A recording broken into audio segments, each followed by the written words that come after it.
بسم اللہ الرحمن الرحیم۔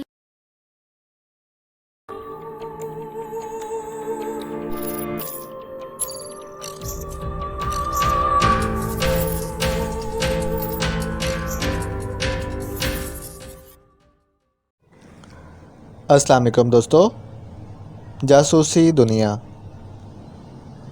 کرنل فریدی ناول بائے ابن صفی۔ اگر آپ نے ابھی تک ہمارے چینل جاسوسی دنیا کو سبسکرائب نہیں کیا تو سبسکرائب کریں اور بیل آئیکن پر کلک کیجیے۔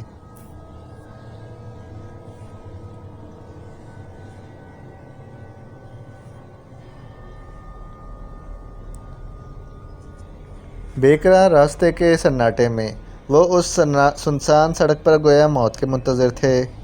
نگوہ کیپٹن کے قدموں میں پڑی ہوئی تھیں۔ مرنے والوں میں سے ایک کے ہاتھ سے ٹارچ گری تھی اور سڑک پر پڑی ہوئی اپنی روشنی سے دونوں لاشوں کے بھیانک چہروں کی طرح واضح دکھائی دے رہے تھے۔ سناٹا تھا، سناٹا۔ دفعتاً حمید اکرام کی کراہ سن کر چونکا۔ کیا بات ہے؟ وہ جھک کر کھڑکی سے اگلی سیٹ پر نظر ڈالتا ہوا بولا، کچھ نہیں، یہ اکرام کی آواز تھی۔ ان دونوں کو کیا ہوا؟ ریما کی کپکپاتی ہوئی آواز سنائی دی۔ مر گئے، حمید نے پرسکون لہجے میں کہا۔ شاید یہ بھی سکون کی تلاش میں تھے، انہیں ابدی سکون مل گیا۔ اب میں پاگل ہو جاؤں گی۔ صبح اندھیرے میں مجھے پاگل عورتوں سے خوف معلوم ہوتا ہے۔ میری سمجھ میں نہیں آتا کہ وہ دونوں بھکشو درندے تھے یا تم دونوں۔ پاگل ہو جانے کے بعد سمجھ میں آ جائے گا، حمید کہتا ہوا جھکا اور ٹارچ اٹھا کر دونوں لاشوں کا جائزہ لینے لگا۔ اتنے میں فریدی نشیب سے اوپر آ گیا اور حمید کے ہاتھ سے ٹارچ لیتا ہوا بولا، رائفل اٹھاؤ اور اس کی کارتوسوں کی پیٹی کھول لو۔ دوسری لاش کے نیچے سے ریوالور برآمد ہوا تھا اور اس کی کارتوسوں کی پیٹی بھی کھول لی گئی تھی۔ یہ آپ سائلنسر سے کیوں شوق فرمانے لگے ہیں؟ سائلنسر استعمال نہ کرتا تو بات بڑھ جاتی، وہ فائروں کی سمت معلوم کر لیتے اور وقت کیوں برباد کرتا۔ چلو بیٹھو۔ وہ اسے پچھلی سیٹ پر دھکا دے کر خود بھی اسٹیئرنگ کے سامنے جا بیٹھا۔ آخر میں کس مصیبت میں پھنس گیا ہوں؟ اکرام کی آواز سنائی دی۔ فریدی نے کچھ کہے بغیر انجن سٹارٹ کیا اور گاڑی آگے بڑھ گئی۔ کیا یہ لاشیں یہیں پڑی رہ جائیں گی؟ ریما ہکلائی۔ لاشیں البم میں تو چپکائی نہیں جا سکتی، حمید نے خشک لہجے میں بولا۔ خداوندہ، ریما سسکنے لگی۔ گھبراؤ نہیں، حمید اس کا شانہ تھپکتا ہوا بولا، یہ سب تمہارے لیے ہی ہو رہا ہے۔ اب خزانے کا نقشہ ہمارے قبضے میں ہے، وہ تمہارا بال بھی بیکا نہیں کر سکتے۔ خزانہ؟ بکواس ہے، وہ جھنجھلا کر بولی۔ خدا جانے، حمید نے ٹھنڈی سانس لی۔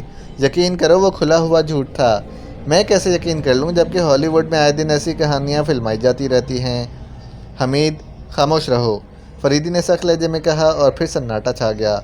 اب اس کار میں صرف دو آدمی باقی رہ گئے تھے، ایک وہ جو ڈرائیو کر رہا تھا اور دوسرا اس کے برابر بیٹھا آنکھیں پھاڑ پھاڑ کر عقب نما آئینے کو دیکھے جا رہا تھا۔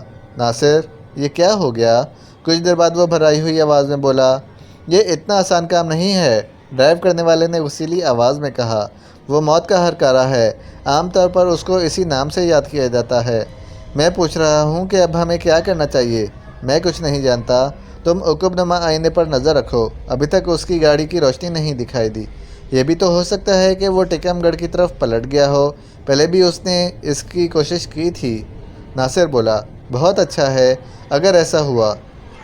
بزدلی کی باتیں نہ کرو، جہنم میں گئی ایسی رقم، مارے گئے تو کس کام کی؟ دوسرا بولا، خاموش رہو ورنہ اپنوں ہی کے ہاتھوں مارے جاؤ گے۔ ناصر نے کہا، تم نے مجھے اس جنجال میں پھنسایا ہے، دولت زمین سے نہیں اگتی، قوت بازو سے حاصل کی جاتی ہے، ناصر نے کہا اور ہاتھ بڑھا کر ڈیش بورڈ کا سوئچ آن کر دیا۔ ہیلو ہیلو، وہ اونچی آواز میں بولنے لگا۔ Hello hello, it is Nasir. Hello, dash board سے آواز آئی۔ اٹ از جارا کاگا، میرے دو ساتھی کام آ گئے۔ ناصر بولا، حکم کے مطابق میں نے انہیں وارننگ دے کر گاڑی روکنے کو کہا تھا، انہوں نے گاڑی روکی تو لیکن نہ جانے کس طرف گاڑی سے کود گئے کہ ہم انہیں نہ دیکھ سکے۔ صرف لڑکی اور اکرام گاڑی میں موجود تھے کہ اچانک دونوں طرف سے بے آواز فائرنگ شروع ہو گئی، میرے دو ساتھی مارے گئے اور مجھے بھاگنا پڑا۔ اوور۔ تم اس وقت کہاں ہو؟ ڈیش بورڈ سے آواز آئی۔ نیلم سرائے کے آس پاس، تم دونوں فی الحال وہیں چلے جاؤ، لیک کراس تمہیں وہیں ملے گا، آئندہ کی اس سے ہدایات لے لو۔ Okay sir, over and all. دوسری طرف سے آواز آئی اور ناصر نے سوئچ آف کر دیا۔ کچھ دیر خاموش رہی، پھر دوسرا شکاری بولا، تم جھوٹ کیوں بولے تھے؟ کیپٹن گاڑی میں موجود تھا۔ میں شکاری ہوں، سمجھے؟ ناصر نے تلخ سی ہنسی کے ساتھ کہا، کسی کا نمک خوار نہیں، ٹھیکے پر کام کر رہا ہوں۔ میں پوچھ رہا ہوں کہ آخر یہ 2 زندگیاں کس کھاتے میں جائیں گی جو کچھ دیر پہلے بھی ضائع ہو گئیں؟ کیا تم سمجھتے ہو کہ اس کی ذمہ داری مجھ پر ہے؟ میری ہی طرح وہ بھی دولت کی ہی تلاش میں نکلے تھے۔ میں نے یہ ظاہر کر کے اچھا نہیں کیا تھا کہ تم فریدی کو جانتے ہو۔ وہ مجھے پہچانتا ہے، اس وقت سے جانتا ہے جب میں گرومی کے لیے شکار کیا کرتا تھا۔ اور یہ لیکراس کون ہے جسے ہم نیلم سرائے میں ملنے والے ہیں؟ غیر ملکی ہے۔ کچھ دیر خاموشی رہی، پھر دوسرا شکاری بولا، سڑک سے اس طرف گاڑی ہٹانا مناسب نہ ہوگا۔ کیا مطلب؟ ظاہر ہے کہ نیلم سرائے پہنچنے کے لیے ہمیں سڑک چھوڑنی پڑے گی، تو اس سے کیا؟ برف کے نیچے کیا ہے کوئی نہیں کہہ سکتا۔ اوہ، ناصر نے کہا لگایا، تم موت سے اتنا ڈرتے کیوں ہو؟ شکار کھیلنا بڑی خوبصورت درندگی ہے، لیکن آدمیوں کا شکار ہوتے پہلی بار دیکھا ہے۔ وہ دونوں بیچارے، کیا ان کی لاشیں وہیں پڑی رہ گئی ہوں گی؟ تمہیں صرف 2-1 پیگ برانڈی کے درکار ہیں۔ تمہیں صرف 2-1 پیگ برانڈی کے درکار ہیں، اس کے بعد سب ٹھیک ہو جائے گا، ناصر نے کہا اور گاڑی کی رفتار کم کر کے اسے داہنی جانب ڈھلان میں اتارنے لگا۔ کیا تم واقعی پاگل ہو گئے ہو؟ دفعتاً دوسرا شکاری چیخا۔ تو کیا مجھے نیلم سرائے نہ جانا چاہیے؟ ناصر نے نرم لہجے میں پوچھا۔ ہرگز نہیں، سیدھے چلو۔ اچھی بات ہے، ناصر نے بیک لگاتے ہوا کہا، ساتھ ہی بائیں ہاتھ سے اس نے ریوالور نکالا تھا۔ دوسرے شکاری کو اس کی خبر تک نہ ہوئی۔ گاڑی ریورس گیئر میں پھر سڑک کی طرف واپس جا رہی تھی اور دوسرا شکاری کہہ رہا تھا، ریگم بالا ہی کی طرف چلو۔ مجھے خوشی ہے کہ تم میری یہ خواہش پوری کر رہے ہو، ورنہ عام حالات میں تم سے زیادہ ضدی آج تک میری نظر سے نہیں گزرا۔ ناصر نے کہا لگایا، ایسا لگا جیسے یہ محض خوش دلی کا اظہار ہو۔ دوسرا شکاری بھی اس کہے میں شریک ہو کر کھڑکی کے باہر دیکھنے لگا۔ دفعتاً اس کے کان کے قریب فائر ہوا اور دانت نکلے ہی رہ گئے۔ دوسرے لمحے میں اسی کی جانب کا دروازہ کھلا تھا اور اس کی لاش سڑک پر جا پڑی تھی۔ دروازہ بند ہوا، ساتھ ہی ناصر کا دوسرا کہا فضا میں گونجا اور گاڑی پھر اسی ڈھلان میں اتری جدھر جانے سے دوسرے شکاری نے ناصر کو باز رکھنے کی کوشش کی تھی۔ وہ بالکل خاموش بیٹھے تھے اور گاڑی معمولی رفتار سے ریگم بالا کی طرف بڑھتی جا رہی تھی۔ کیپٹن حمید نے یہ بھی نہیں پوچھا تھا کہ آخر آہستہ روی میں کون سی مصلحت پوشیدہ ہے۔ ویسے اب وہ بولنا ہی نہیں چاہتا تھا، محض اس لیے کہ ڈیش بورڈ والا ٹرانسمیٹر خود کار معلوم ہوتا تھا۔ دفعتاً فریدی بولا، حمید تم خاموش کیوں ہو؟ میں چاہتا ہوں کہ بیچاری ریما اب سو جائے، اس کے اعصاب پر بہت بڑا اثر پڑا ہے۔ اس سے کہو کہ ہم پر اعتماد کرے۔ صرف مجھ پر کر سکتی ہے؟ نہیں، مجھے سب پر اعتماد ہے، ریما بولی۔ درندے ہونے کے باوجود بھی تم انسانیت کی حدود کو نہیں پھلانگتے۔ میں تم لوگوں کو کسی حد تک مظلوم بھی سمجھتی ہوں۔ ریگم بالا میں تم جہاں کہو گی پہنچا دی جاؤ گی، فریدی نے کہا۔ میں جہاں کہوں گی؟ کیوں؟ اس میں حیرت کی کیا بات ہے؟ میں ریگم بالا تو کیا اس پورے ملک میں کسی کو نہیں جانتی۔ مجھے یہ بھی نہیں معلوم کہ تم دونوں مجھے کہاں لے جاتے۔ تب تو پھر یہی مناسب ہوگا کہ ہمارے ہی ساتھ رہو۔ دفعتاً فریدی نے بریک لگائے اور گاڑی تیز قسم کی چرچراہٹ کے ساتھ رک گئی۔ کیا ہے؟ حمیدی چونک پڑا اور پھر اسے وہ چیز نظر آ گئی۔ ایک آدمی سڑک پر اوندا پڑا ہوا تھا اور اس کے سر کے پاس کی برف سرخ ہو رہی تھی۔ فریدی نے ہیڈ لیمپ بجھا دیے لیکن انجن بند نہ کیا۔ میرا خیال ہے خاموش رہو۔ پھر فریدی بڑی احتیاط سے نیچے اترا اور جھک کر تیزی سے دوڑتا ہوا خود بھی دھم لاش ہی کے قریب جا گرا تھا۔ حمید بھوکھلا گیا۔ کیا بے آواز فائر؟ فوری طور پر اسی خیال نے اسے بھی گاڑی سے باہر لا پھینکا۔ اب وہ سینے کے بل رینگتا ہوا فریدی کی طرف بڑھ رہا تھا۔ ریوالور ہولسٹر سے نکل آیا تھا۔ برف پر اس طرح رینگنا ہنسی کھیل تو نہیں، آدھی ہی مسافت بلائے جان بن گئی۔ دفعتاً اس نے فریدی کو پلٹتے دیکھا، وہ بھی اسی کی طرح رینگتا ہوا گاڑی کی طرف آ رہا تھا۔ حمید نے اطمینان کا سانس لیا۔ قریب پہنچ کر فریدی آہستہ سے بولا، لاش؟ میرا خیال ہے کہ وہ ناصر کے ساتھیوں میں سے ہے۔ صبح موٹیل میں وہ غالباً اس کے ساتھ ہی تھا۔ اوہ ہو، تو اسے بھی گولی لگی تھی؟ نہیں، وہ میرے ہاتھوں نہیں مرا، میں نے صرف 2 فائر کیے تھے اور 2 لاشیں تم دیکھ چکے ہو۔ اس کی کن پٹی پر گولی ماری گئی ہے اور جہاں لاش پڑی ہوئی ہے، ٹھیک ہے، اس سے کوئی گاڑی ڈھلان میں اتری ہے۔ تو پھر اب کیا کیا جائے؟ پہلے ہمیں اس ٹرانسمیٹر سے چھٹکارا پانا چاہیے۔ جو گاڑی میں موجود ہے۔ تم اسی طرح جانب والی ڈھلان والی جانب اتر جاؤ اور اس راستے پر نظر رکھو جدھر وہ گاڑی گئی ہے۔ حمید اس کی ہدایات کے مطابق داہنی جانب والی ڈھلان میں رنگ گیا اور لاش کی طرف ذہن رکھ کر داہنی جانب اندھیرے میں آنکھیں پھاڑتا رہا۔ دفعتاً اس نے ایک سریلی سی چیخ سنی اور اچھل پڑا۔ گاڑی کے انجن کی آواز پہلے سے زیادہ تیز ہو گئی تھی۔ اوہو مردود! فریدی کی آواز آئی۔ کیا ہوا؟ حمید بوکھلا کر سڑک کی طرف جھپٹا۔ پھر فریدی اسے سڑک پر دو زانوں بیٹھا ہوا نظر آیا۔ قریب پہنچا تو ریما بھی نظر آئی۔ وہ برف پر اوندھی پڑی تھی لیکن گاڑی کا کہیں پتہ نہ تھا۔ کیا ہوا؟ حمید قریب پہنچ کر خود بھی فریدی ہی کی اسی پوزیشن میں بیٹھتا ہوا بولا، اسے گاڑی سے دھکیل کر فرار ہو گیا۔ اکرام؟ اور نہیں تو کیا، چیانگ کائی شیک؟ فریدی کے لہجے میں جھلجھلاہٹ تھی۔ وہ تو کمال ہو گیا۔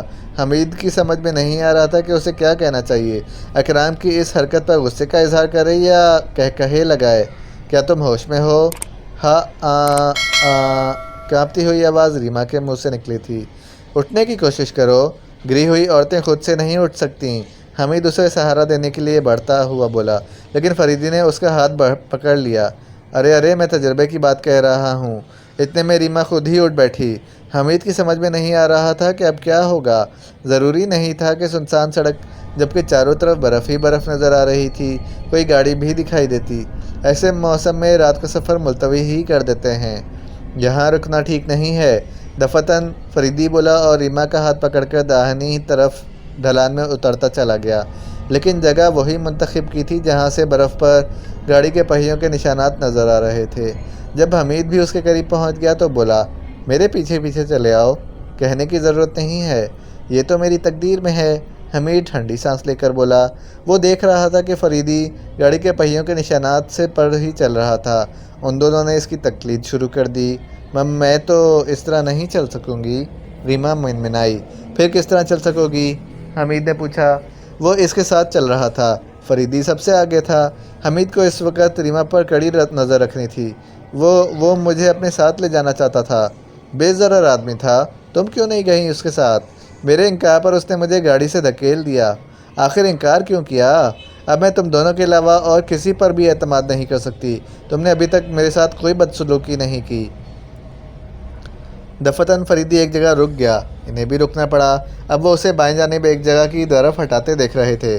کیا بات ہے باس؟ حمید نے آگے بڑھ کر پوچھا۔ میرا خیال ہے کہ ہمیں رات بسر کرنے کے لیے کوئی جگہ تلاش کرنی چاہیے۔ برف کے نیچے؟ بکو مت، میں قدم رکھنے کے لیے جگہ دیکھ رہا ہوں، کہیں کسی گڑھے میں نہ پڑ جائیں۔ پھر حمید بھی اس کے قریب بیٹھ کر برف ہٹانے لگا تھا اور تھوڑی دیر بعد وہ بیٹھے بیٹھے ہی بائیں جانب کھسک رہے تھے۔ ناصر نے گاڑی نیلم سرائے کے سامنے روکی۔ یہ بھی شہی تیروں سے ہی بنی ہوئی تھی۔ ایک عمارت تھی، کھڑکیاں اور دروازے سب بند تھے، کہیں کسی درز سے بھی روشنی نہیں دکھائی دیتی تھی۔ اس نے صدر دروازے پر ٹھوکریں مارنی شروع کیں اور بالآخر کوئی دروازہ کھول کر دہاڑا۔ کون ہے؟ بے خبر ہو جاتے ہو حرامی، ناصر نے اسے دھکا دے کر پیچھے ہٹاتے ہوئے کہا۔ معاف کرنا صاحب، میلے کچیلے سے آدمی نے کہا اور اپنی بائیں آنکھ کا کیچڑ صاف کرنے لگا۔ ناصر آگے بڑھتا چلا گیا۔ ساخت کے اعتبار سے یہ جگہ اکرام کے موٹل سے مختلف نہیں تھی۔ فرق صرف اتنا تھا کہ یہاں کاؤنٹر کے پیچھے فرش سے چھت تک متعدد خانوں میں کئی قسم کی شرابوں کی بوتلیں بھی چنی ہوئی تھیں، اور کاؤنٹر پر بیٹھا ہوا آدمی اکرام کی طرح ڈھیلا ڈھالا نہیں معلوم ہوتا تھا، نہ صرف جسم کی بناوٹ کے اعتبار سے بلکہ آنکھوں میں پائی جانے والی توانائی کے اعتبار سے بھی وہ خاصا جاندار لگتا تھا۔ یہ تم جنگلی پن کیوں شروع کر دیتے ہو؟ اس نے گھبرا کر ناصر سے کہا۔ ابھی رات ہی کتنی ہوئی ہے کہ دروازہ جکڑ دیا گیا؟ ناصر نے کاؤنٹر کے قریب پہنچ کر سامنے لگی ہوئی بوتلوں کا جائزہ لیتے ہوئے کہا۔ نہیں، ادھم نہیں چاہتا، دوسرا آدمی گھرایا۔ پہلے تو ناصر نے اسے گھور کر دیکھا، پھر خواہ مخواہ ہنس پڑا۔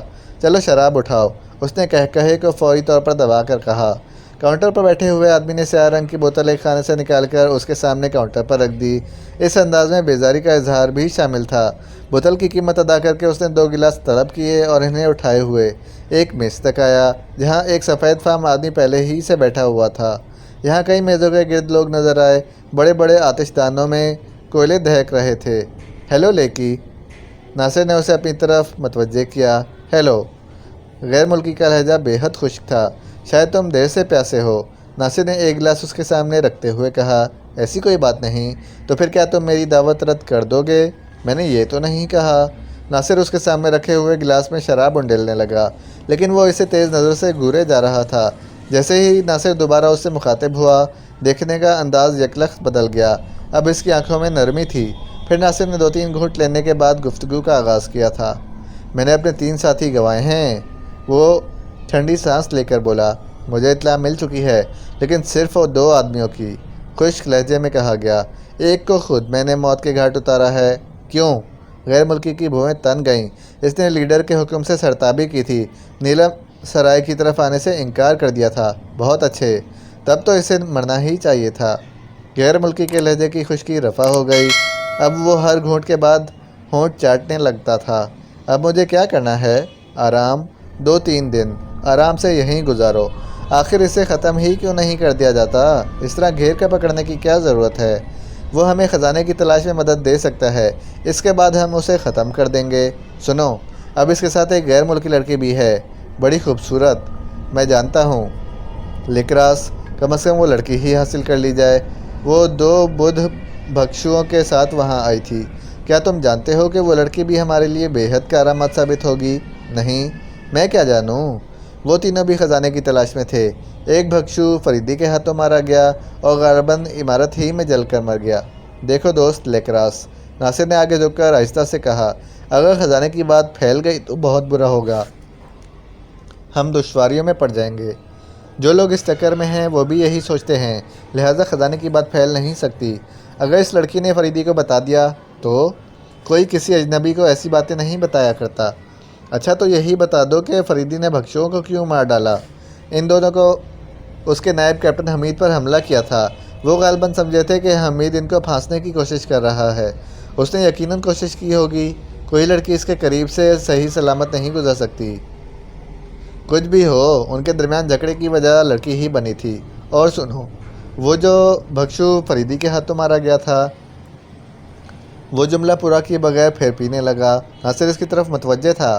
جب اس نے دیکھا کہ لیکراس نے خاموشی ہی اختیار کر لی ہے تو بولا، تم بھکشو کی لاش کے بارے میں کچھ کہہ رہے تھے؟ ہاں کچھ نہیں، لیکراس اس کی آنکھوں میں دیکھتا ہوا بولا، میں نے اسے متحیر کرنے کے لیے اس بھکشو کی لاش گاڑی کی ڈکی میں رکھ دی تھی۔ کیپٹن حمید نے دیکھا اور عمارت کی طرف بھاگ گیا۔ میں نے لاش پھر ڈکی سے نکالی اور بعد میں اسے بھی جلتی ہوئی عمارت میں جھونک دیا۔ مجھے افسوس ہے کہ بہت اچھا موٹل تباہ ہو گیا۔ ناصر ٹھنڈی سانس لے کر بولا، پھر دفتن چونک کر لیکراس کو گھورنے لگا۔ کیا بات ہے؟ لیسلی کہاں گئی؟ میرا خیال ہے کہ وہ بھی جل مری ہوگی۔ کیوں؟ وہ تو ہماری شریک تھی۔ پتہ نہیں، میں کچھ نہیں جانتا، لیکن یہ حقیقت ہے کہ وہ باہر نہیں نکلی تھی۔ اب تم کہاں جاؤ گے؟ رات یہیں گزاروں گا۔ پھر وہ دونوں خاموشی سے پیتے رہے تھے۔